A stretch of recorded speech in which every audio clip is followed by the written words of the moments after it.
Hey,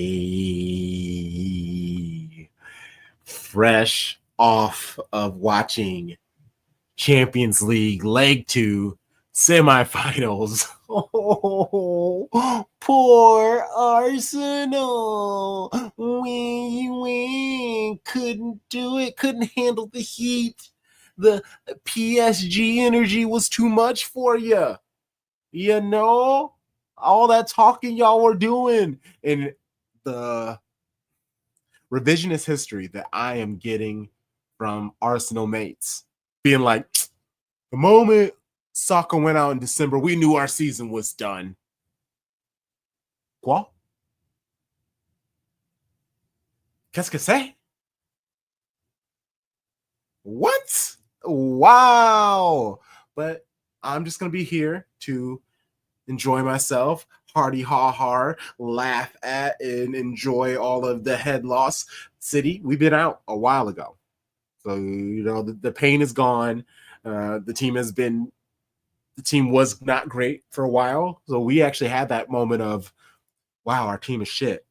Wow, all we need to do is just get in a European place. And now we have the possibility of being second by the end of the season if we handle things and if Arsenal continue to capitulate, continue to bottle, which they always do. But this is a whole other level of bottle. They could end up in fifth if Newcastle, Nottingham, Aston Villa, etc. continue to do their thing.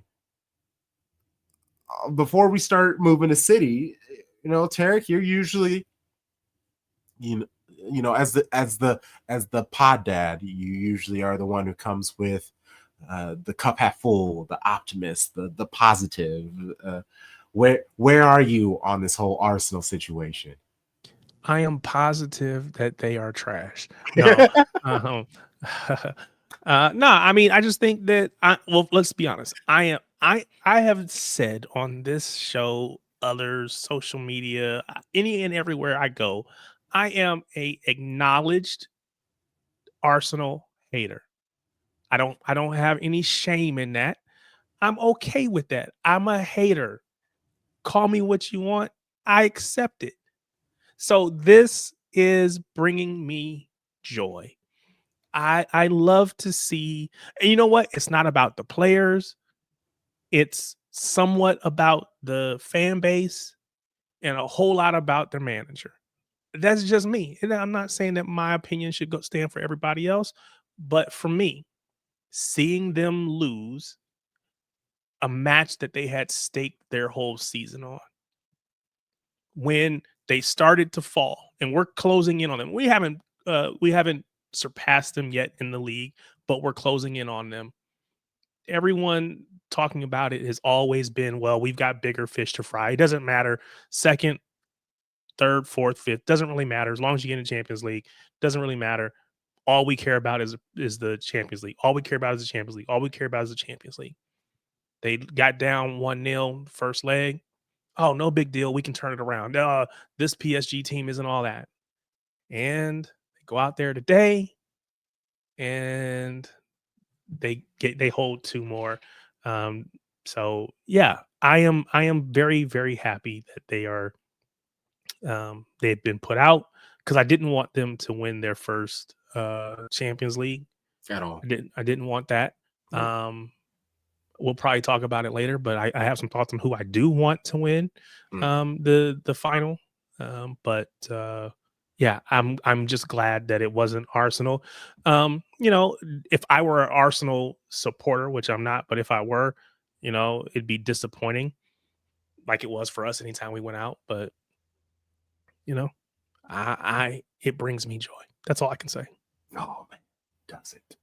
Okay. Well, let's look a little bit about City, because I would like to take some time to give Bernardo Silva some love, considering he may or may not be one of our vets who will be leaving the club in the summer. In this whole wake of KDB announcing he will be leaving Man City, it's kind of taken up most of the oxygen, rightfully so. Bernardo has been buried in this KDB's last stand. If this is Bernardo's last few games, it does encapsulate his time at City. He does his job. He tries to not stir up too much noise, and he goes home. 400 appearances for the Portuguese midfielder, 263 appearances in the Premier League. That's only 19 less than KDB with the club. Has the most Champions League appearances in Manchester City's history with 78. Speaking about Bernardo Silva in the Champions League, for those who may have joined City more recent, we were introduced to Bernardo Silva with his Monaco side, who decimated City in the second leg of the Champions League. I think it was the quarterfinal. Devastating loss. Oh my gosh. This was when the City were trying to go back and forth between Willie Caballero and Claudio Bravo as our keepers. Oh my gosh. In these legs, Fernandinho was our right back against a young phenom. I don't know if you ever heard of him, Kylian Mbappe.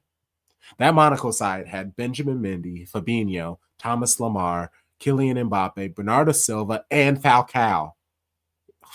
Just, it was an insane side. Man City won the first leg, 5-3. But it wasn't a comfortable 5-3. No. They scored 3 of those goals in the 71st, 77th, and 82nd minute to give them the 2-goal lead going into Monaco for the second leg. And then in the second leg, Monaco won 3-1.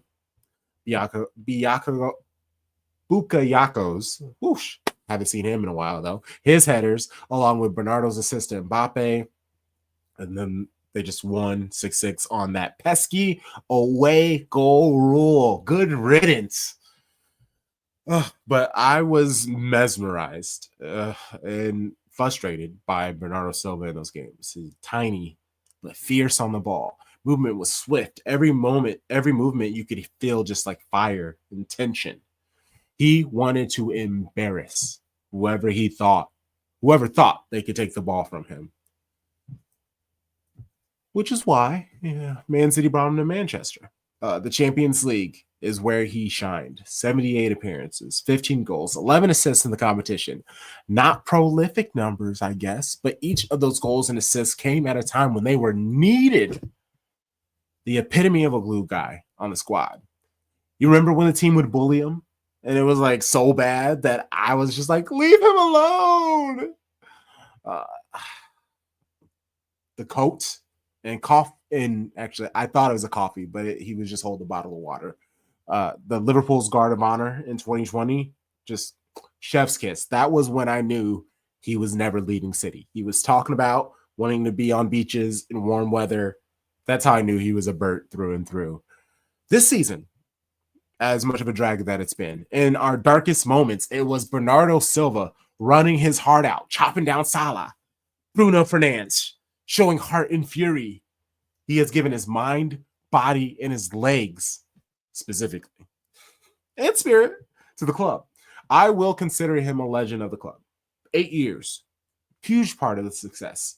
And where others may not see him on the level of KDB, Aguero, David Silva, Vincent Company, that's understood. But nobody represented the heart and soul of a club better. Bernardo, worst case, he belongs with cult heroes like Pablo Zabaleta, Julian Lescott, Joe Hart, Sean Wright Phillips, Bernardo Silva. Truly, thank you for everything. If you do leave City, you deserve all of the sunny days on a beach in Portugal. What are your thoughts? Like, how do you feel? Because, I mean, we've given KDB all kinds of light and love. But if we lose Bernardo, like, what does that mean for the club? What are your last thoughts on him? Like, how have you felt about him in his time with the club, Tarik? You did an amazing job of, giving a player his flowers. You did a great job of really talking about how much he has brought to and meant to this club. So, what I would say is, I think you were asking, is he a legend or is he a cult hero? And you listed out some names that I think he seems to fit really well in that conversation as far as a cult hero. But that's not a knock to him or what he's brought to the club. Of I think course. everybody understands how vital he has been to this club over this time frame that Pep has been here, to the point where we knew he was going to play because it felt like Pep couldn't see a City team without Bernardo in it. And I think, to his point, he is only 30 years old. But it feels like we've seen him forever. It feels like Mhm. he's older. And I don't know how the statement goes, but it's effectively, if you live long enough, you go from the hero, you become the villain. Mhm. And it's unfortunate that he's getting a little bit of, I won't say hate, maybe that's too strong, but I guess it is what it is. He's getting a little bit of hate from some in the fan base. And I think when I speak for myself, there are times where I see him, especially if I see him out on that right wing, it's like, it's frustrating to me because I know, again, while it doesn't take away anything about who he is and what he's done, it's, is he still the player that we need to go forward with? And that's where I think the question that I have, as far as Bernardo is, there's always been the discussion about, is he going to go back to Benfica? So we'll see if that actually happens or not. But there is no doubting his status as, at minimum, one of those players that we would say he's a cult hero. At minimum, he's that. So, what'd you say? 400 total. Uh, he's the Appearances. 10th most appearances all time for the club. Mhm. Uh, like you said, KDB is at 418. Doesn't look like KDB is going to get enough to pass. KDB's an eighth at 418. Doesn't look like he'll get to 436, which is where David Silva is, in seventh. So, as far as what I'm going to call the modern era, David Silva has the most appearances at 436, followed closely by KDB at 418. If Bernardo stays another season, he surpasses both of them and becomes the appearance leader for this era of player. Um, you know, not the Burt Troutmans, the Colin Bales of the world, but and I think that just his staying power, his ability to just be available, because that's the difference. I think in Mhm. many cases between him and KDB, he's just been available. So I have nothing negative to say about Bernardo Silva. I hope that when I'm confident that when his time is done, he will get his flowers. He will get all the accolades that he deserves from the City fan base. Um, you just hope that it doesn't become too toxic between now and whenever that date finally comes. That's a very solid point. He could easily stay.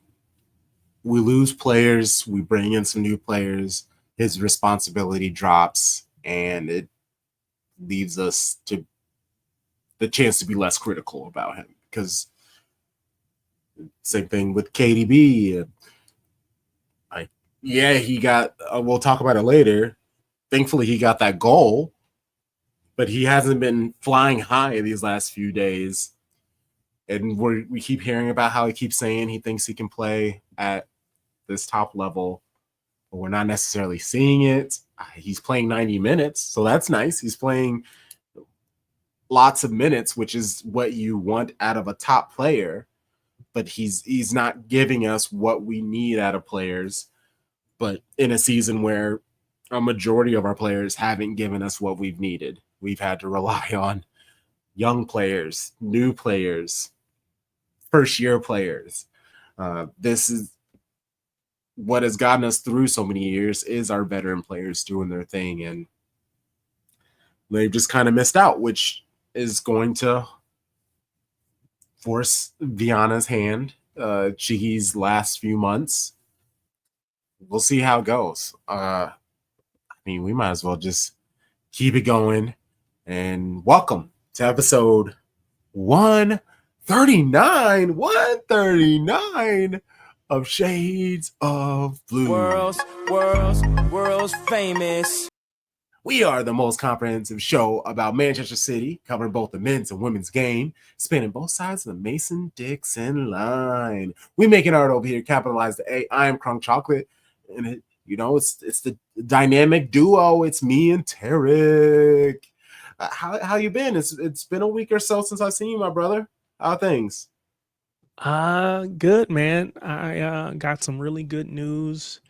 Probably I will say my best news from the club that I've ever had. Personally, and not the club itself, but me personally. So yeah, I think I don't know if I've talked about it on here, but I officially got my tickets for the Fulham match. Hey, let's Yeah. go. So last match of the season, I will be in the away end at the Fulham at Craven Cottage, sitting amongst all the Blues that'll be there, and getting to hopefully experience KDB's last Wow. step out on the pitch wearing that city blue. If he extends and something happens and he stays longer, great. But if not, I will hopefully get to see him walk off the pitch and for that final time. So it is it's super exciting because again, while I've been to many matches here in the States, as we've done as a group, this will be the first time going to England. While I won't be able to make it to the Etihad for this one, that's okay because I've already told the wife I'll be back. But to be able to go and see them in a actual league match for the first time is super exciting. So, yeah, man, I've been kind of on a cloud nine since then. In Craven Cottage, that's That's a pretty. unique experience. Well, because And it's so small, yeah. it's tight. Like you're gonna be on the pitch. You're just gonna have such a good view. Like that's gonna be really cool. I'm super happy for you. I got the tickets, paid for them before they changed their minds, and it tells you where you're going to be sitting. So I went out and they have on the Craven on the Fulham website they have a view from my seat kind of a deal, so you can see okay where will I be sitting, and yeah, it's right behind the goal basically, just off to the left. Well, I guess it would be the keeper's left. Oh, I can't wait to. I'm gonna be looking. I'm Yeah, looking. it's about 9 or 10 rows up. So it's like this is Oh an man, amazing. It's gonna be great, man. so cool. I can't wait. There's a lot that has to happen between now and then as far as getting everything planned out and all that good stuff. But get to experience that with the wife and the family. So yeah, exciting times coming. Yeah, especially because I know you're going. You're doing dad things, Yep. and so I'm just very excited that you're able to find a moment to do something that you will enjoy. Yeah. That's really cool. They all know how big a City fan I am, and so if we couldn't have made it to the game, we were gonna go do the stadium tour and all that stuff in Manchester. So the trade-off is that since we're going to the game on Sunday, we won't do all that other stuff on Saturday. We'll only do soccer stuff on Sunday because we'll be there with my kid, and it'll be the one day that I think all of us will be able to be together. Well, 2 days, Saturday and Sunday will be the 2 days that all of us will be able to be together all day long. So I want to be able to just like hang out as a family too. But they understood how important it was for me to be able to do this. And so everybody's super excited. They were all like, make sure you get us some merch so we can have to rock with you. So yeah, it's been good times. I'm waiting for that package to show up. I'm gonna need customs and all the folks blocking the packages to get out the way so their stuff can get here. Otherwise, I'm gonna buy some more stuff over there. But we'll see. But yeah, exciting times, Oh man. man, super happy for you. Before we get into anything else at all, please rate the podcast if you're listening, 5 stars. leave a comment, leave a review. If you're on YouTube, thumbs up. Like, if this is the first time you are bumping into us, please subscribe. We appreciate that. Welcome more people into the Shady Gang. Patreon. We do a Patreon premium subscription. Amazing episodes with most dope people. We do match previews. We do interviews. Just you can hit the Patreon link in the episode description. You don't have to subscribe, but you can even just scroll and see who we've had on. Banger after banger after banger after banger. Just had on Joyce, she aka Swifty Stones on Twitter. She is a Man City supporter. She's the Man City representative on Gold Diggers. Let's see. I've been trying to connect with Asan Naeem of 9320. I believe I'm going to chat with him sometime next week. We have Mariam Karabi. She scores bangers coming on. I just had a great conversation with Dr. Gary James about his book, Manchester Corinthians, a women's football club that started in the 1950s and played around the world, winning competitions representing England when there was a women's football ban. Like, just banger after banger, episode after episode. Michael Reed, he's a Liverpool fan, but he does data editing for Opps. We talk about Liverpool, talk about a little bit about statistics, have some fun. Just recently dropped an episode with the homie Jack Gone. Truly, just we're doing our thing over here. Just some crazy guys talking about football with some really cool people. $6 a month can get you some amazing episodes. And even during the summer, you think our stuff is going to stop? Working up some cool things that we're going to have for you, some fun things, and going to continue the interviews because there's a lot going on in America. We also have the Women's Euros. We have Copa America coming up. We're going to have plenty of people to talk to. In today's episode, we got Manchester City continuing the trend of winning. 5 straight wins, unbeaten since March 8th. Whoa! A narrow 1-0 win against Wolverhampton. That doesn't sound exciting, but Wolverhampton, they've been on quite a run themselves. The teams they've beaten, hey, we won't talk about that, but they've gone unbeaten themselves. I think actually the game against City, if they would have won, it would have been like 9 straight, which is the most consecutive wins they've ever had in the Premier League. They really are on the precipice of doing something great, but I feel like we say that about Wolves every other year. So I guess we'll see next season. We have Shaka in applause, which I feel like we're going to talk about Champions League. That's about it. I don't have anyone else that I want to big up. And we got our Baby Blue Baddies, our Manchester City women's segment,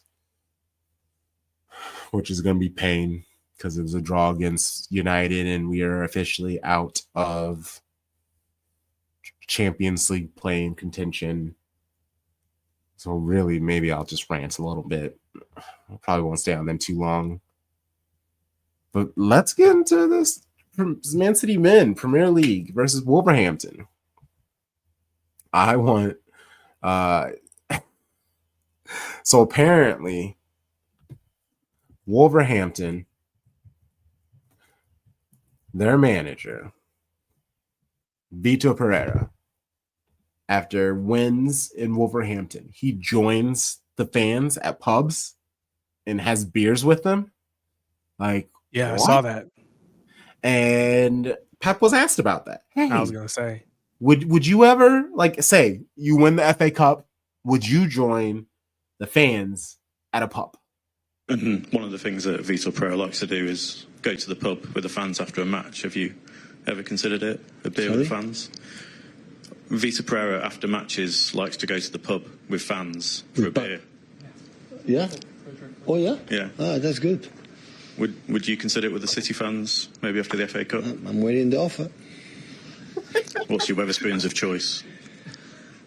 I like wine, but I will take a beer as well in that period. I didn't know it. Good. The pubs? Oh, wow. Yeah, that's nice. he's trying his best to hide it, but he was disgusted. He was like, "Oh, really?" Yeah. I don't know. I feel like, yeah, I don't know. Like Mans would go. Okay, I'm sure he would go. But could you Yeah, I think he imagine would. him drinking like a pub beer, like him just trying to like sip But you it? got to imagine, man, he was in Germany for 3 seasons. So, they're They big on love the beer very good steins over beer in there. Germany. Yeah, Yeah, I was like they're big on the beer over there. So, yeah. I think even like once you win, like they have the, the big thing you're drinking out of.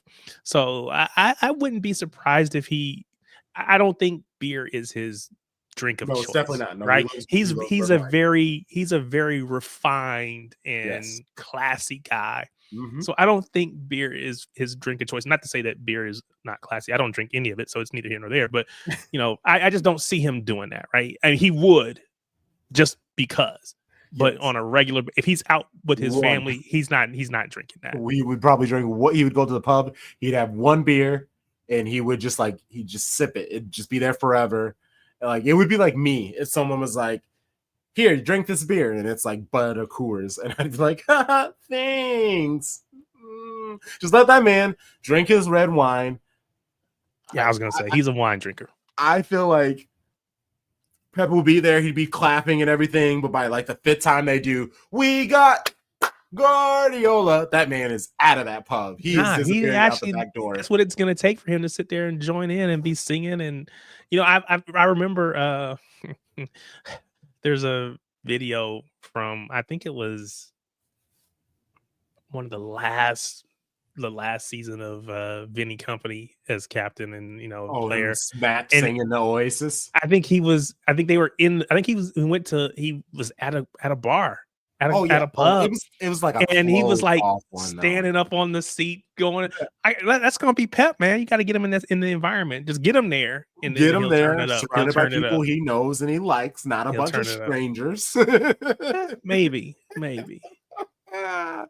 Oh man.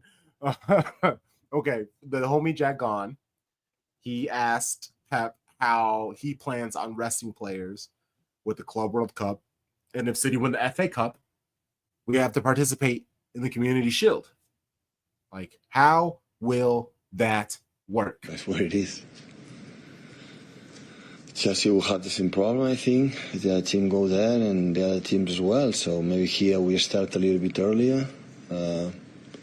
It will depend if we will play the Community Shield or not. If we are able to beat the final against Crystal Palace, always we change, our schedule. So, yeah, we see. After the final against Crystal Palace, we'll see exactly the days we have. But we knew it in the beginning that the next season, pre-season, will be a short time. But, yeah, hopefully if we have fit players, we can rotate and we can handle it, I think so. The problem is we have a lot of injuries. We had that problem this season. Now we'll have problems, big problems.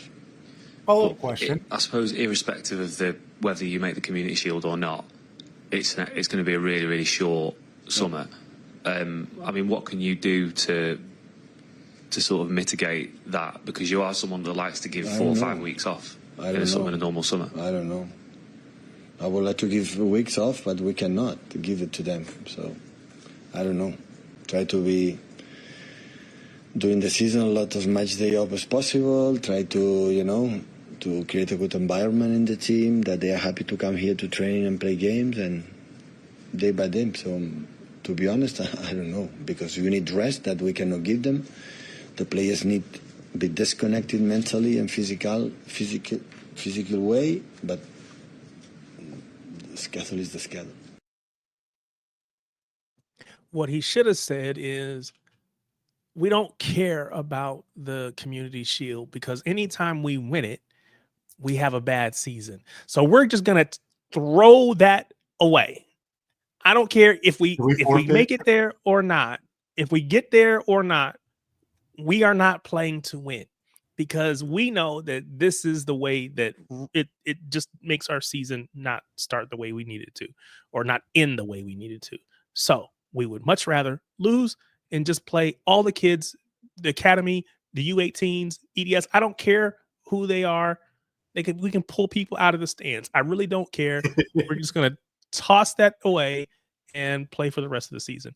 But in all honesty, though, I feel like there's I want to say legally, but by regulation, players have to be given a certain number of weeks off. I don't know if it's 2, 3, or whatever it is, but there's a certain amount of time that they have to get in the off season. Um, so going and again, because we have to play our quote unquote best players in the Club World Cup, I feel like the beginning of the season, we run the risk of not having a lot of our players available to us because again, we have to give them time. Um, which I don't know how you do that when you got the entire squad, right? Unless you take, there's going to have to be certain players that you just say, you're not going to the Club World Cup. Just take your time now. We'll need you at the beginning of the season. And some of the people who played the Club World Cup, you'll get your vacation afterwards and you're going to miss the first couple weeks of the season or whatever it is. And we kind of balance it out that way. But I don't know how you make, and again, I haven't looked at the calendar. I probably should have did that to see how many weeks are actually in between the two. So I got you.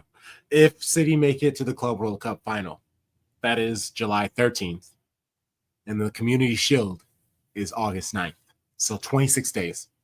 26 days in between games. So almost 4 weeks. Almost, yeah. But then you still have you got training in there. Mm-hmm. So I would say, and then the Community Shield is always the week before, right? So it's like on this Saturday or Sunday, whatever it is, and then the season starts the next Saturday or Sunday. So if it's 26 days, I think you said, so then add another 7 on that. So 32 days, 33 days total. So yeah, you're gonna have to again play some of those kids in the club, in the Community Shield and give them, it's not going to be great, but if you give them 2 weeks off in between, 2 full weeks off in between, and then another week of training, then, okay, then you're ready to come back. Well, maybe it's 3 weeks off and then a week of training.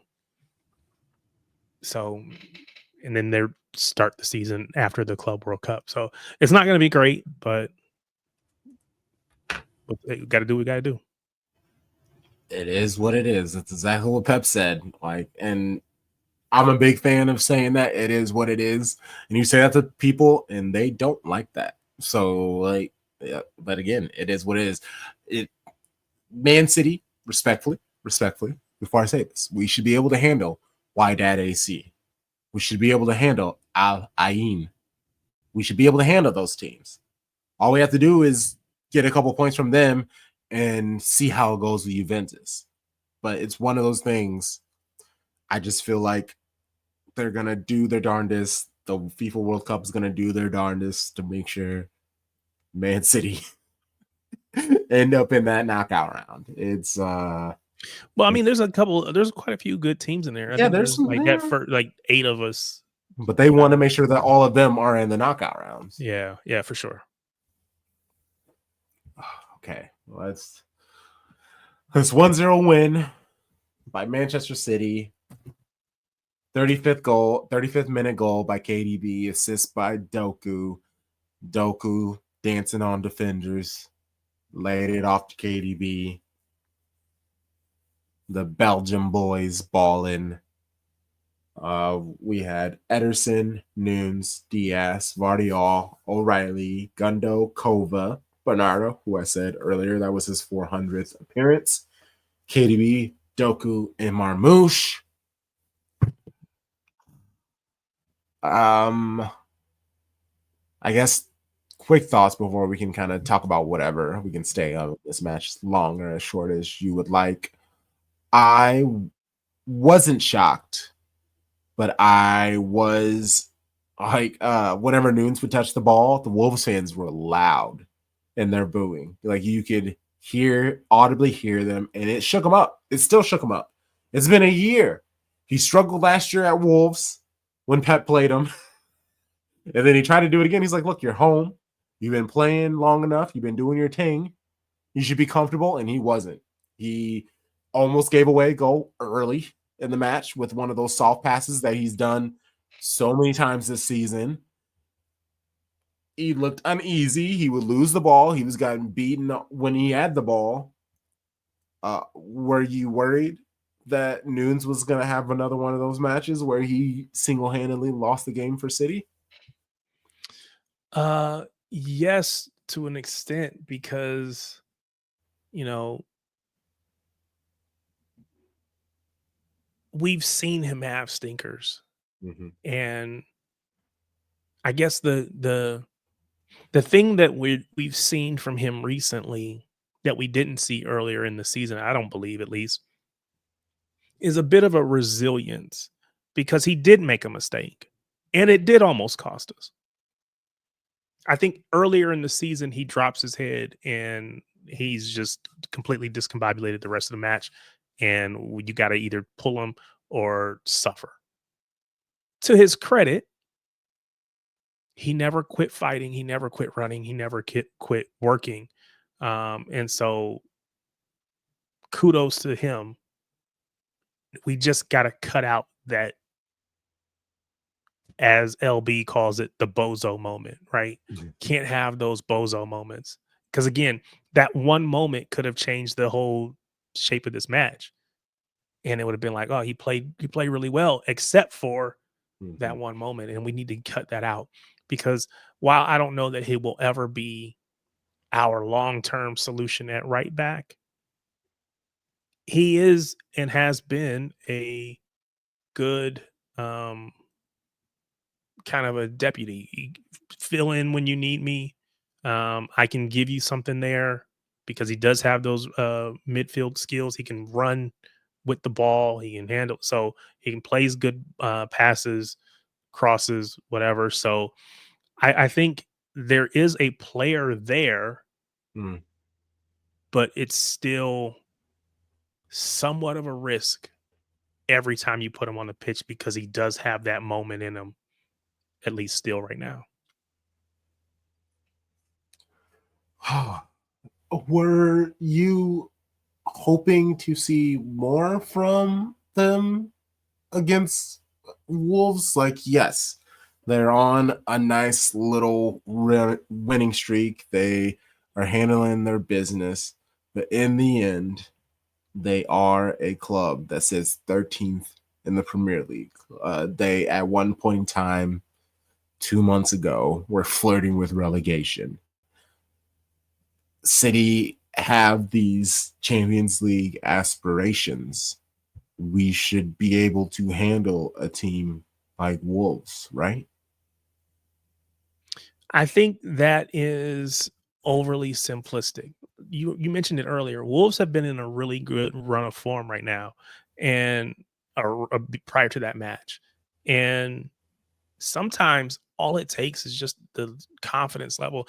All of these players are professionals, right? Nobody on here is trash, truly trash. They're all professionals. There's not a ton that separates a Wolves player from a City player. Maybe a little bit more quality, whatever. But if you have a team that's playing with a lot of confidence, and another team that, while we've been confident recently because we've been winning recently, we're still fighting to overcome some of the physical shortcomings in the midfield and on the pitch, right? So we have to continue to play at a high level to be able to pull these types of matches out. And I think in the past, our um the window that we had for, we could make more mistakes because we were just across the pitch, we were just better. We're still better in terms of overall quality, but those physical attributes, they're allowing, or the other teams are allowed to kind of make up for some of what we gain from quality and technical ability. They make up for with just physical ability on the pitch. So I don't think we should take anybody for granted. Our next match coming up, we'll talk about, is Southampton. Should we have everything we need to go in and win? Yes, absolutely. But we cannot take it for granted. We got to go in there and handle our business. So I think the same thing with this Wolves match. We did enough to win. it was not pretty. And I think part of that is because they made it difficult for us in many ways. Cunha's a beast, man. And we pretty much locked him up. So, um, yeah, I'd say yes, we should have had enough, but just based on where we are right now, it wasn't quite that easy. That's fair. I mean, you brought up Cunha. It appears that he's one of the many players who could potentially be leaving Wolves. Yeah, his head over might the be summer. turned. Who, if he winds up at a Arsenal, at a Manchester United, is that a player who really adds fear to you? Like, what are your thoughts on him as a prospect in a top club?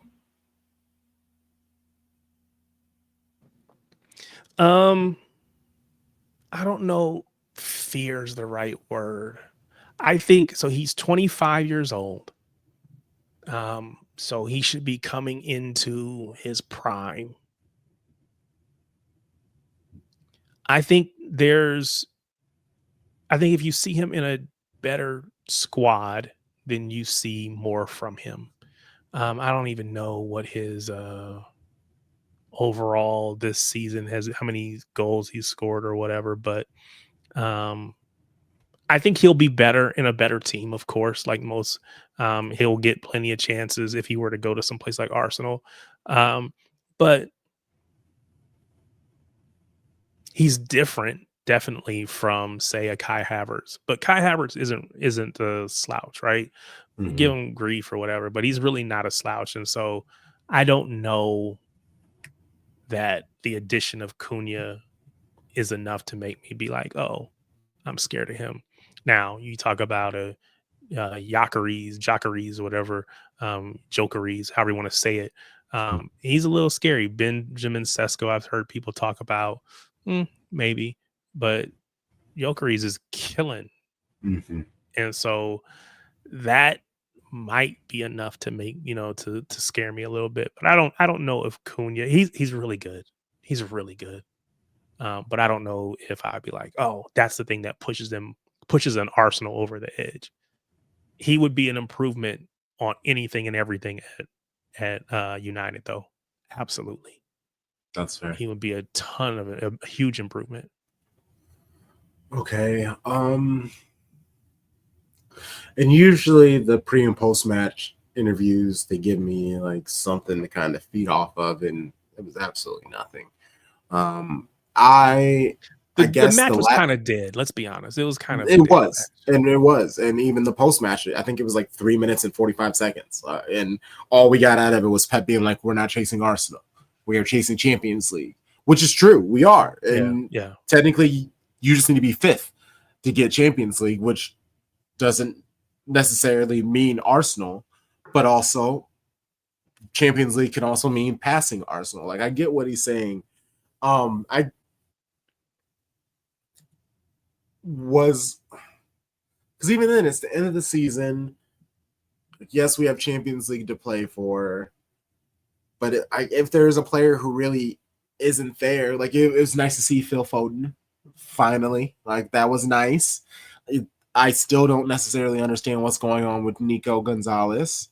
Like, it's just all gonna be interesting. I will be locked in to see, because with Club World Cup, I could, like how you said, maybe half of the players will get sent away during the Club World Cup, and a few of them will return near the end of it for the Community Shield, where then the other set of the players will disappear. Like Phil Foden, I totally expected to see him at the Club World Cup, because he's been not like non-existent, but he hasn't been playing. Like, if there's anything he does, he needs to be playing himself into quality for this next season. But like Ruben Diaz, let him rest. Akanji, Ake, they were injured. Like, their Pep said it earlier in the season. No, bro, everybody's coming. They'll just bring their families. Like, sometimes they'll play, sometimes they won't. We'll figure it out. Who cares? They're gonna get to travel. They'll get to see Philadelphia. They'll get to see Atlanta. They'll get to go to Orlando. There's Universal Studios. There are plenty of things for people to do. Atlanta, they have the world's largest aquarium. Kids love those types of shits. Like, there will be plenty of things for families to do there. We'll all be good. We'll be able to see our young players do their thing. Some of these academy kids, like we were able to see them last year. Oscar Bob, who hasn't been able to get in shape and has been having setbacks. This will be a good chance for him to get into his thing. Marmouche, let him get rest. Holland, that man doesn't ever rest. And he's been kind of in and out. So I suspect we're going to see a little bit of him. It's going to be fun. I'm looking forward to it. Yeah, I'm over this match. Is there anything else? No, I don't think so. Again, I think it's, you have a professional, what they would say, a professional, performance, I guess. We go out, we handle our business, do what we have to do enough to win, and then you move on to the next one. Mm-hmm. I think I'd have to go back and check to see how many saves Ederson made, but I feel like there were a couple pretty big ones, that keep goals off the board. And again, if those go in, they change the state of the game, and maybe we drop points, maybe we lose. I don't know, but I think when he's been healthy, and maybe this is just me knowing that he's probably going to go and kind of getting a little sentimental about it. But I feel like when he's been healthy, he's been really good. We always complain, or the one complaint, if we want to say it that way, is, hey, he doesn't stop enough shots. He's just not a good enough shot stopper, or he can be a better shot stopper. And I feel like since when he's healthy, he's been a good shot stopper for us. He has kept us, in some cases, almost single-handedly in matches that maybe we could have been out of. Even in this little bit of a unbeaten winning run, there's still been moments that could easily have turned out differently if he doesn't make that big save. So got to give him credit. And I definitely asked. I was one of the many people that asked about Jack Gone. Asked about Ederson. Naturally, we talked about Morgan Gibbs White, his price, what his thoughts on him. Ticket prices really hit the gambit. Naturally, transfer window. It was a fun conversation. So post-match, KDB was asked, hey, so you have hit 250 goal contributions under Pep Guardiola. The only other person to have hit this milestone is Lionel Messi. That's a big deal, ain't it? Okay, to be honest. I just try to play good, and it's important to score and to create chances for the team. But in the end, I just want to win, and whatever we have to do, we do it. And today we're scoring the goal, and another day somebody else will do it. So in the end, it's nice to do that, but it's not the most important. I don't care. He doesn't care. And it's one of those things, it's like, yeah, KDB doesn't care, but also it's like he knows he's leaving. He technically wants to stay. Does he care about being like tied to Pep like that anymore? Like, I don't know. Especially with like the Belgian, they're kind of like, and how he always seems, he just kind of is like, it is what it is. Let's move on. I don't know. It was a very interesting thing because he always has the right thing. He's always a team player. He's great for that stuff. And I think that's what it is. It's not about individual milestones or accomplishments. It's about the club as a whole. It's about winning matches for the club. And so I think, he's bringing that type of a mentality when he's answering that question. It's a lot of humility. But on the other side, yeah, it's a pretty cool thing, right? It's pretty cool to be, because Pep is such he's a such an important figure as a manager. And you think about all the players that he had on that Barca squad, the players that he had when he went to Bayern, and to say I think you said second on that list. It's pretty cool position to be. And again, it doesn't mean any more trophies on the wall or anything like that, but it's cool in its own right. And I don't think he's not going to make a big deal about it. He's just not, but I don't think he should poo it either. I think it is pretty cool. Yeah. Oh, it's great. Him and Lionel Messi, which honestly, that's about right. But all of the players that Pep Guardiola in his time has managed, and he has managed some amazing players on top of Messi. Like, obviously, Messi is Messi. Ooh. Side note, how much has Messi's venture in the MLS affected? Because I don't want to use the word ruined, because that could be too much.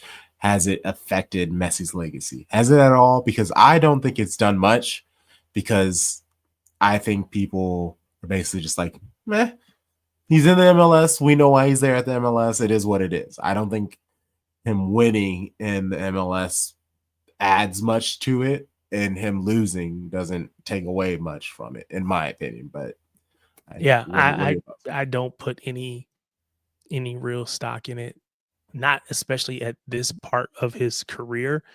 This man just wanted to play for the fun of it, just because I still can. I don't want to shut it down just yet. Just like I don't think anything that Cristiano Ronaldo does over in Saudi should matter. Of course, they're making a big deal about how many goals he's scored and including those numbers in there, but I don't think it matters, man. Just play and enjoy it, and then when it's over with, you move on and call it a day. But I understand them wanting to hang on as long as they can, and these leagues give them those opportunities.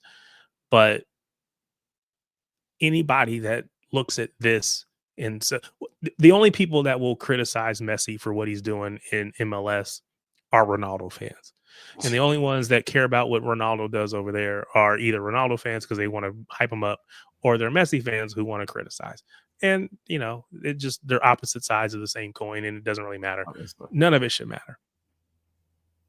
I'm with you. Okay. Well, shock, awe, and applause.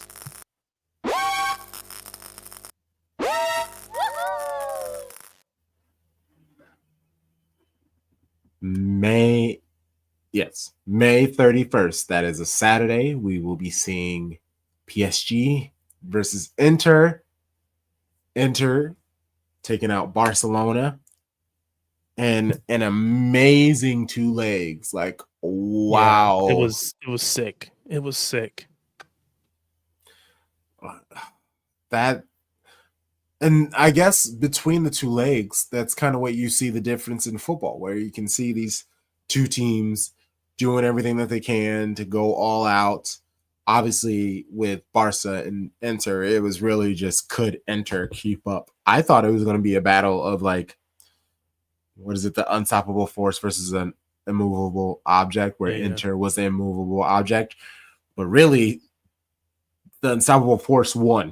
Barca just kept balling out. Lamine Yamal was doing his thing, and Inter never really got too comfortable. They were forced to kind of play with Barca, and I am so shocked that when they got those 2 goals, they were up 2 goals in the second leg. I thought they're gonna shut it down. Yeah, lock up shop. It's over. And it just goes to show how good that Barca squad is, even though they've got a lot of young players in there, that they were able to fight themselves and scrap themselves back into it, claw themselves back into it. Because I genuinely thought, okay, game over, tie done, Inter moves on. They did eventually move on, but not before Lamine Yamal, who is insane. He didn't even And score, didn't even assist, but dude is just such a threat constantly. he's so good, and it's just fun being able to watch him. Honestly, like it just feels like a treat, like a pleasure, like it's an honor. And he's 17, and it's a very interesting conversation that has come from it, because we naturally, as fans, we want to be able to have him play at his best for as long as possible. But he's already over 100 caps at 17. And that's terrifying, because when you talk about other people who have done that, that's not Messi. That's Eden Hazard. And we know what happened with Eden Hazard. Like, eventually his body just broke down, and basically he was done by 30. He was done by 28, if we're being honest. And I just, for a player who shines so bright, will this kind of be a burnt out star in a decade, 8 years? Because, you know, he's going to be the face of Spain, and we have the Euros next year. There's not really much time in between things. I'm a little worried about him. I'm not going to lie. But he's also not my team's player, so. Well, I was gonna say, you know, I think there's definitely something to be considered there. Are they going to burn him out? We talked about Bernardo Silva having 400 appearances for the club in 8 years. Yeah. Phil Foden has 312. He's only 25. Coming up on 26. So, no, actually coming up on 25. I think he's 24. He'll be 25 on the 28th of May, according to this Transfer Mark website. So, you know, again, we've saw Phil struggle this season, some health things and maybe other issues, but you know, you gotta be careful, because he's, even if age-wise he's still young, he's got a lot of matches in. Now, again, Pep was really good early on to kind of ease him in, and not all of those are 90 minutes, but 312 appearances. He's 27th on the list. Yaya Touré's at 316 and 26 right above him. So he's got a lot of appearances too. And as a City fan, he's a player that I care about, and making sure that we, you know, bring him along in a way that we can see his best years that are still ahead of him. We can see him healthy during those seasons. Mm-hmm. And this PSG Arsenal, Arsenal doing what Arsenal does. They get into big situations and just can't do it. Saka, invisible. MLS, Miles Lewis Skelly, he balled out. He was great. He was fantastic. Odegaard disappeared. Hold on. MLS, handball, no handball. Oh, penalty, no, I should say penalty or no penalty. Yeah, it was a penalty. His hand was out. I don't know. Yeah. Even if the shoulder and arm, everything was to his body, but the arm was still out. Like, what I will say is, it is pretty harsh to come back like all that time. It was like 2-3 minutes later, and to get that glance.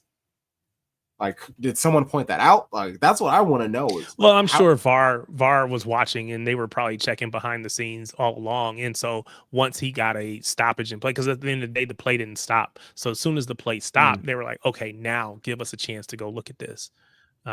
Because they probably had already seen it and was like, okay, you need to come take a look, because there was absolutely, you know, contact with his arm.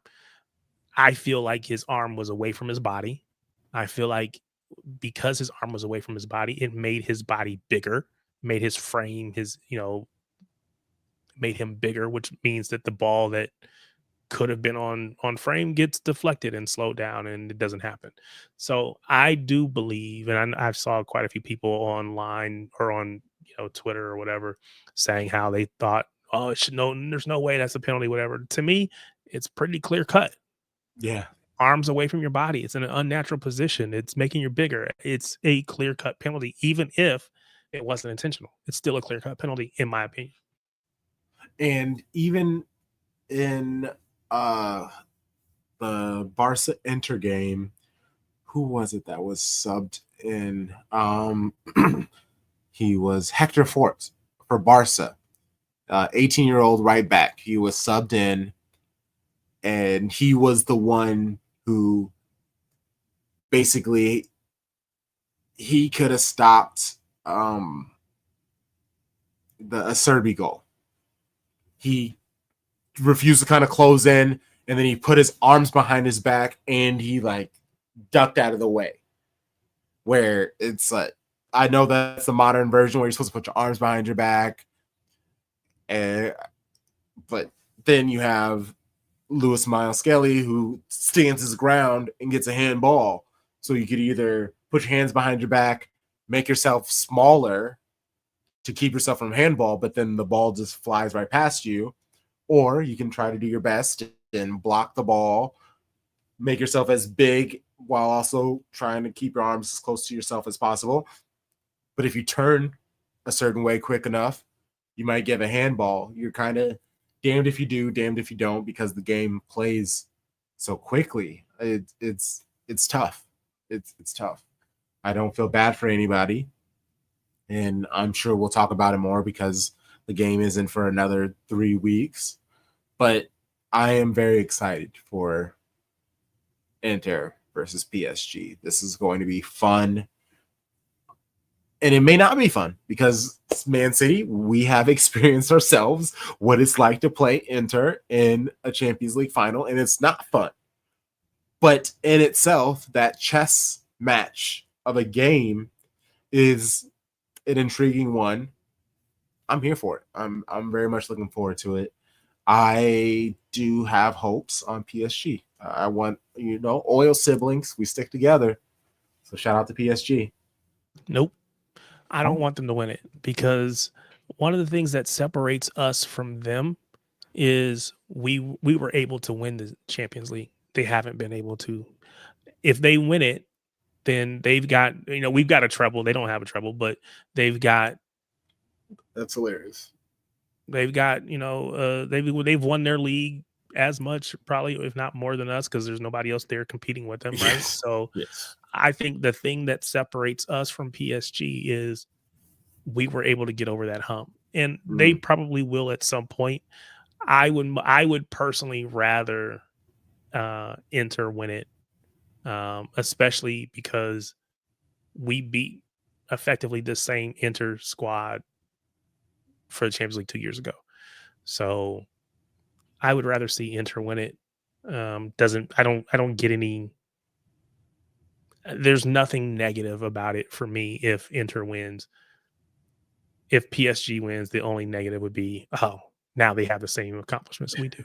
And I want to keep us one above them, which is why I don't want Arsenal to win it. I didn't want Arsenal to win it because then they can say, oh, well, we've got the same number of Champions Leagues as you do.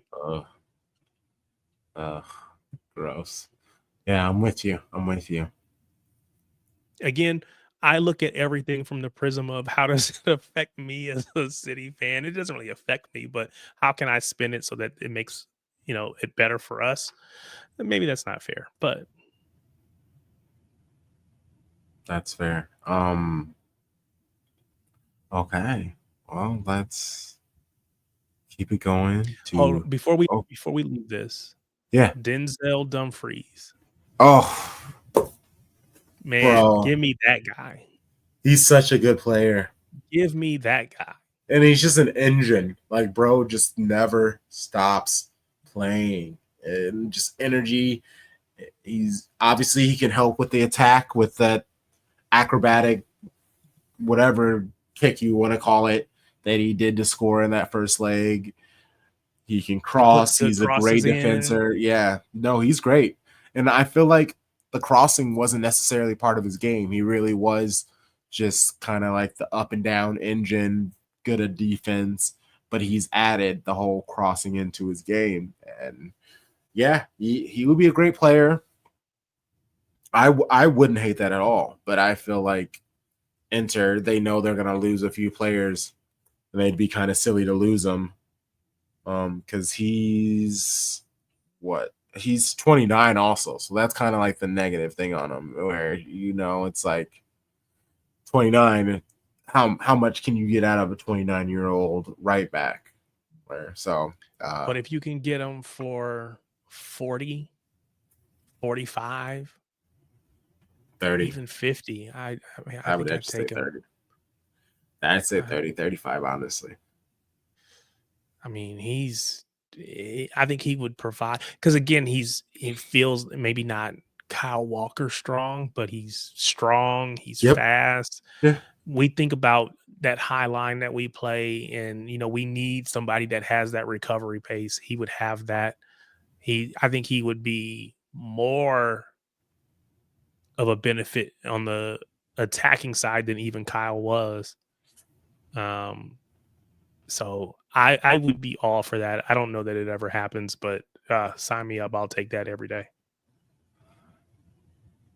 Yeah, see, because I mean, that's tough because like Nathan Ake, he's about to turn 30, and he's kind of on his last leg. But it felt like he was. But I don't think so. I just think he's been injured. He's been hurt. Ake. He needs to get 100% healthy, because I'm just, for the last like year and a half, me personally, every time I watch him run, it's terrifying.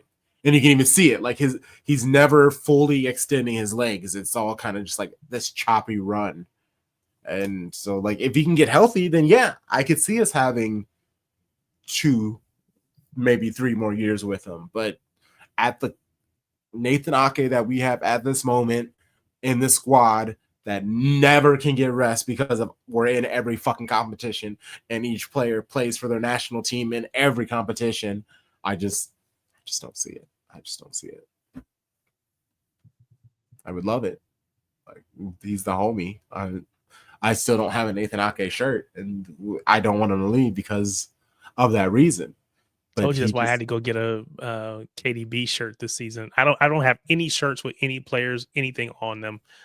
First one I got was KDB because I refused to let him leave the club and I not have something, because I don't have anything from Company, which I hate because he's my favorite all-time player, and I've got to find something from him. And I didn't want KDB to leave that same way. So yeah, I'm with you. Well, that's fair. That's fair. Yeah, luckily Company was the first shirt that I got with a name on. So I have that. It's a very much old beat up shirt, but at least the back on the name is, you can still see Company. I have one with KDB as well. I haven't gotten one recently. I've been purposefully like not getting names on it, but I would like to. I actually won a match worn shirt off of FanFest. Shout out to the friends at FanFest. Sweet. So it's between Nico O'Reilly. I told them to bid for the O'Reilly one. This is me like buying in early, like getting in on a nice. So that's I'm hoping that's the one that they end up getting for me. So once that happens, it's a match worn and signed. So one day, dope. If you see it like on my wall over here, framed and everything, that's what that is. Yeah, that would be dope. Okay, let's get into the sadness.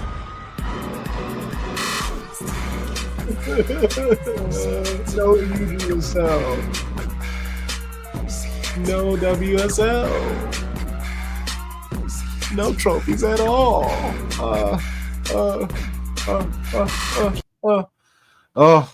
Baby Blue Baddies. Manchester Derby. If you don't know, 2-2 draw.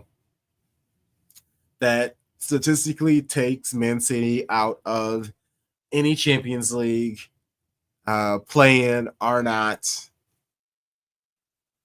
What is most frustrating about this is City scored the first 2 goals, and then 38th minute goal by Alexandri 42nd minute header by Knock. Then Clinton it right before for United scored right before half. Millard scored moments after she was subbed on. She was subbed on the 63rd minute. She scored in the 68th. And then Elf Mannion, who was a Man City player, which is playing incredibly physical the entire time. She gets sent off in the 69th minute. So we go, cool, 21 minutes for us to score, and absolutely nothing happens. Absolutely nothing. I don't know if it's one of those things you want to give credit to United for like standing strong, but also our players, they're exhausted. Like Carolyn has had to play nonstop since returning. She's still kind of coming back from her own ACL situation. Lauren Hemp was able to start, but she played 65 minutes. She's still getting back into shape. Just Park, I can't say she's similar to Foden. Like she's one of her own, yes, but she hasn't had the workload that Phil Foden has. But she's definitely has been off this season. Laura Coombs, like what is she even doing in our, like she should not, like that's our biggest problem. It's due to injuries, our short staff. We just have players playing who just shouldn't, plain and simple. Like they shouldn't be starting. And the whole thing was incredibly frustrating. Manchester United are going to be ahead of us. They have won 2 out of the 3 games that we have faced against each other this year. 2 out of 3? So 3 out of the 4. Either way, it's too many. And now Laya Alexandri, as it's come out that she's leaving us. She's going to Barcelona, which is the worst kept secret. We've been talking about that nonstop since this season has started. Bunny Shaw. Where did she come from? Where was she last? I actually do not know, because she only Atleti, if I remember correctly. Okay, for some reason I was like, did she come from Barca? Yeah, Atleti. Yeah, she was at Atleti and came to us in the 2020, and she's only been with us for 3 years, and now she's going to Barcelona on a free, right? Yep, on a free. And she's going to join them, which they're already like a super stacked squad, which I'm sure she'll be able to play midfield instead of defender like she has been. What also annoyed me was they gave Laya the mic post-match to do the interview. And so she's talking about, yeah, we're not going to give up. We're still going to give our all and everything. A day later, it's all out. It's out that she's leaving us. And we all know that she's leaving us. It's like, are you giving it to her because we know she's leaving? I don't know. It's just, this whole season has been so lackluster and disappointing. Like, it's a sad thing, but like Mary Fowler, she's injured, so we know she's not leaving, because that was definitely a player that I was worried that was going to leave. But still, this whole Bunny Shaw situation still looming over us. I don't know what's going on with her. Chicago Fire, they fired their manager. He's Jamaican. Bunny had a lot of people that I know were purposely trying to tie Bunny to Chicago Stars because of that, but they get rid of their Jamaican manager. The club themselves are very unserious. Shout out to Mal Swanson. She just announced that she's having her kid, so she's going to shut their stuff down. The team is now without their star. They have a keeper and another midfielder who went out with ACLs. Like, that team is done. So, like, there's no reason why she's going to go. So she just needs to go somewhere where they could use a striker, like a Lyon. But she still has 1 more year in her contract, which means a transfer fee will have to happen. Do we get a goodbye season with Bunny? I don't know. Like, that's all I'm really locked in. Like, why are you trying to get rid of Bunny, man? I'm not trying to get rid of her, but yeah, but you don't think there's any way we keep her? I am just so the way that everything was handled, and just the way that Cushing talks every single time he's asked about Bunny. Like, he just goes, she is not in my plans for the season. That's like then that's basically what he says. Like, I'm paraphrasing ever so slightly. She is not in my plans for this season. That is not a good phrase. He's not saying she's injured. He's just simply saying she is not in my plans for this season. That just doesn't sound good with a player with one year left in your contract. I don't know. And just with our history of losing incredibly talented players off of manager shenanigans, I don't know. Like, as much as I love this club, but a huge reason why I love the Man City women's side, it is Bunny Shaw. So for them to possibly lose, like, it's truly going to do like irreparable harm to me and how I see this club. Like, obviously, I'm always going to love them. I'm always going to support them. But if they lose Bunny, like, it's pain. It's like unserious behavior. The reality is there is no one in the women's game that can replace her. There is no like for her. No. So anyone that if we did lose her, anyone that we bring in it's going to require a change to the system. Or at least the way we execute the system. Yeah, and I don't even know who that is. And like, and I know we have other players. We have Greenwood and Hemp and Yui, and these are all these players that you should probably ask, hey, who are your thoughts on maybe a possible manager and blah, blah, blah, blah, blah. No, you need it. Bunny, what can we do to help facilitate you re-sign? Even if it's just for 2 more years.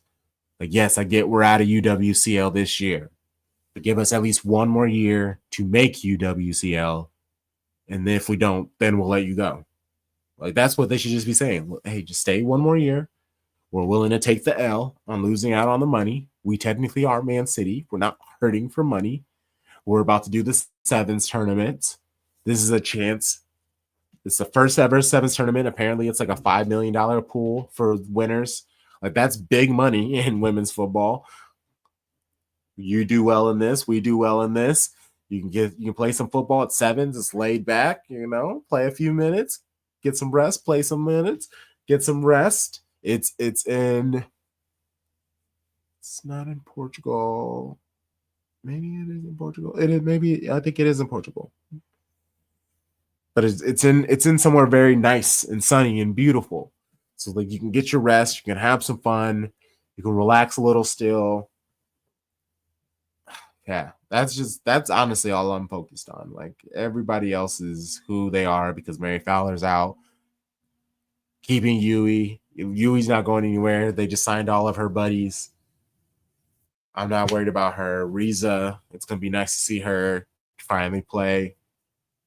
Aoma. Ugh. But really, yeah, my focus is Buddy. Like, I need to know soon. Like, I hope every other question for this final match of the season against Crystal Palace, who is a relegated side, we should win this match. We have to win this match. We need to leave this season on a positive. That is like, and I need every journo asking about Bunny Shaw. Specifically, what is going on? Why have we not seen her? Do you expect to re-sign her? What are your intentions? Cannot allow him to just be like, she is not in my plans. What the fuck does that mean, bro? Follow-up question. What does that mean? Where in the world is Bunny Shaw? She's just chilling on the sideline. Every time you see her, she is not even like dressed like she's about to play football. Like, football is even in her mind. She has City stuff on, but it's like the casual City gear that I'm wearing, that we're wearing. It's not like the player jumpsuits and stuff like that. It's so frustrating. I love you. I love this club. I love our baby blue baddies. Don't get me wrong, but it's just I'm so worried. I'm so frustrated. I'm head loss. That's all I've had for the last like fucking 5 minutes talking about this. Goodness gracious. So Crystal Palace, yes. We should handle them. We should win. We will win. If we don't win, I will be losing it during the watch along, and I will clip myself losing it. And I'm going to at you, Manchester City women. You got our poor Man City women supporter group traveling all over the place, following you guys, supporting. Nick Cushing talking about the ladies know what to do. There's not much I have to say. Not much I have to do. There'll be water timeouts, and he's just standing over there staring at them while they're all drinking water, talking. Why aren't you in there managing? Talking about tactics. What are we doing? We got rid of Gareth Taylor. I was excited, and now I got to eat crow. I got to admit, maybe getting rid of Gareth Taylor was a bad idea. I hate that. We didn't really have a plan necessarily when Gareth Taylor left, which is why we brought in Nick Cushing. But I don't know that Nick Cushing wants to or sees himself as the long-term solution, as the long-term manager for the club. So I don't know who they expect to bring in, but they're gonna have to bring in somebody.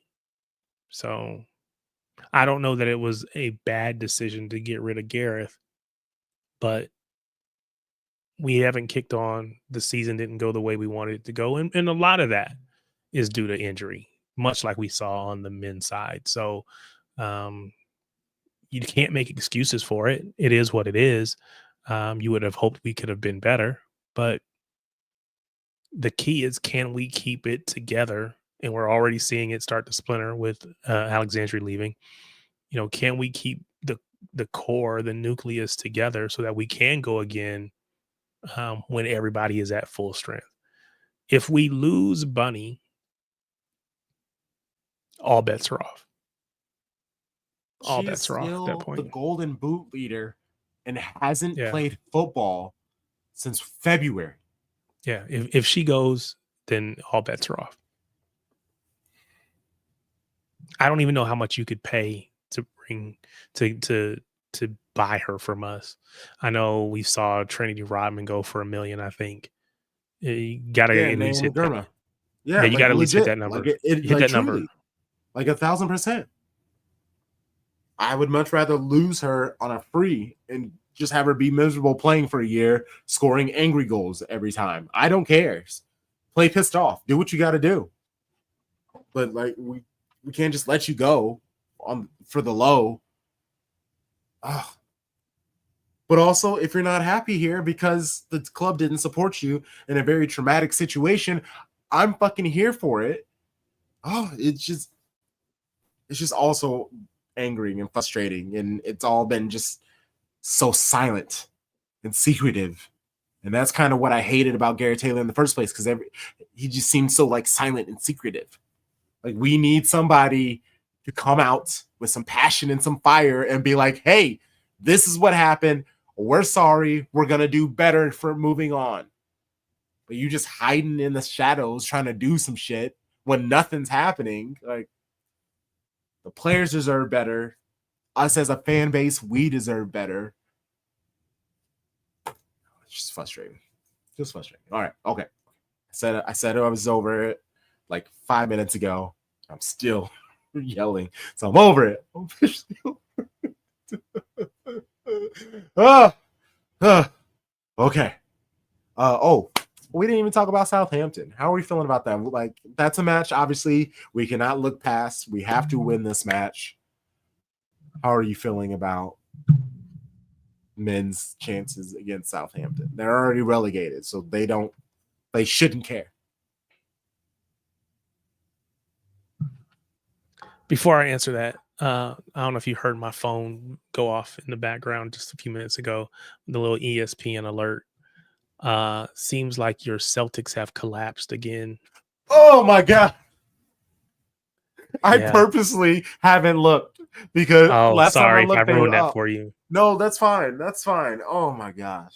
Yeah, the notification from ESPN says New York completes another unbelievable 20-point comeback at TD Garden to stun Boston in Game 2.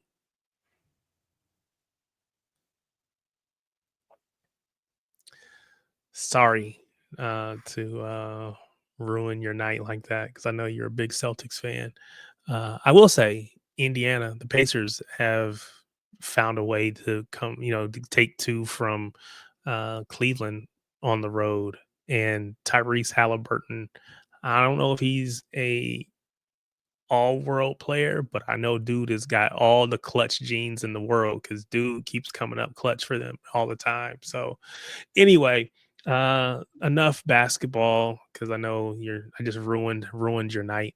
But Southampton already relegated. We should can't look past them because they can play free.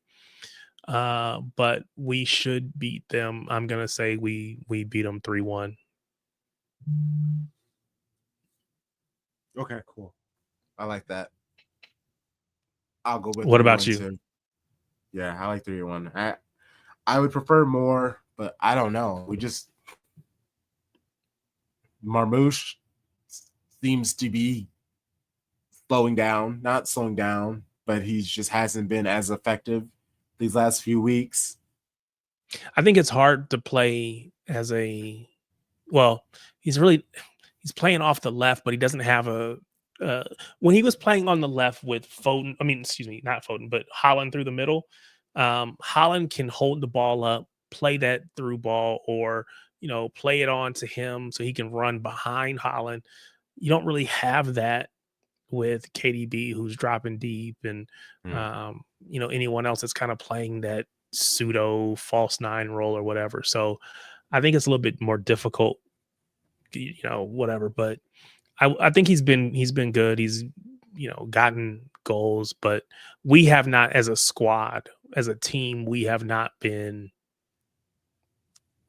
free flowing as far as our offense and goals, and they haven't flown in like they normally do.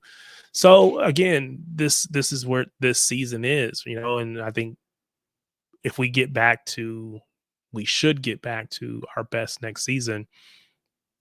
I would expect 25 goals and assists across all competitions, at least. Some people have said as many as 30 plus, but I'm going to say 25 combined goals and assists for Marmouche next season. So which is not hard, because I think I shouldn't say it's not hard. He's already got like 10 or 12 already in the short amount of time that he's been here. So I think that's should be doable for him. Yeah, I'm not. Yeah, we just. So saying, like, get a new player arriving in January. In theory, you would like to see him slowly incorporated, but because of Holland's injury, he's just been forced to play. Forced to play without having someone who can take some of the gravity and attention. Yeah. People have acknowledged his greatness, so they're playing him like he's a great player. They have someone on him at all times. But your point about him being bedded in slowly and, taking your time to get him minutes or whatever is why I'm not too concerned about Nico G. I think we all think he deserves to be playing more. But I think that Pep played him out of necessity. But with all of our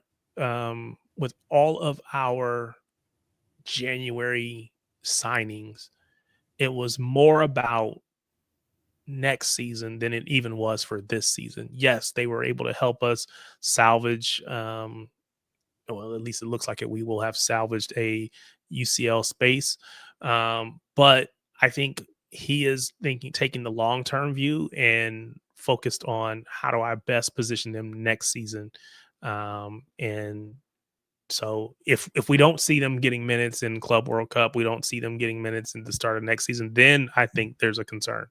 Right now, I just think we saw a lot of really good things out of Nico G, out of Kuzanov, and we wanted to see them continue. And I think Pep said, I've seen enough that I know, we're going to really take advantage of those things in the next season. But this season, it was just, I've got my people that I trust to get us through. They're starting to come back healthy, so we're not seeing as much of those other players.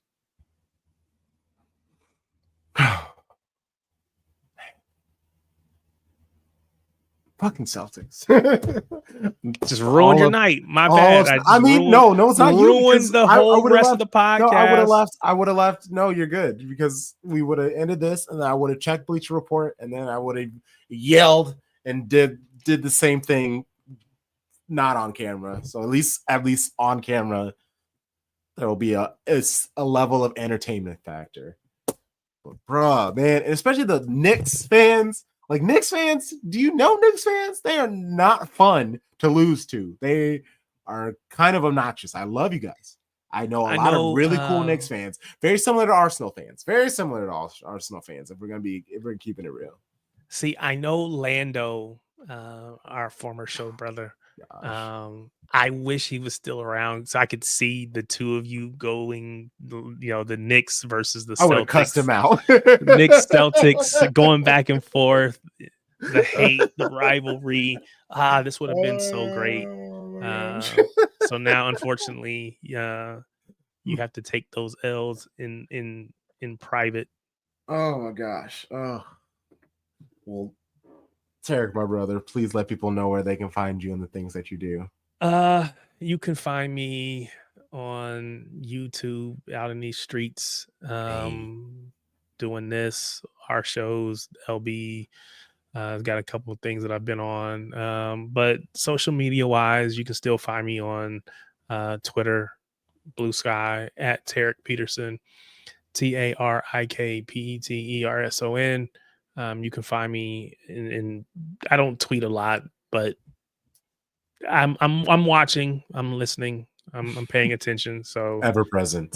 Yeah, but don't expect a whole bunch of stuff from me, because it's just not gonna happen. I can't bring myself to do it. So but that's where you can find me though. In anything for the pod, at Shades of Blue and W, at Shades of Blue and W, Blue Sky, Twitter, Instagram, TikTok. We're all there. Threads. I think there's even a fucking Facebook page. Like, I don't know. Just look it up, hit a button. We're probably there. Rate, review, 5 stars. Leave a review. Say some nice things. Comment in our YouTube. Hit the thumbs up. Subscribe if you haven't. Until then, you know the vibes. Shady gang, shady gang, shady gang.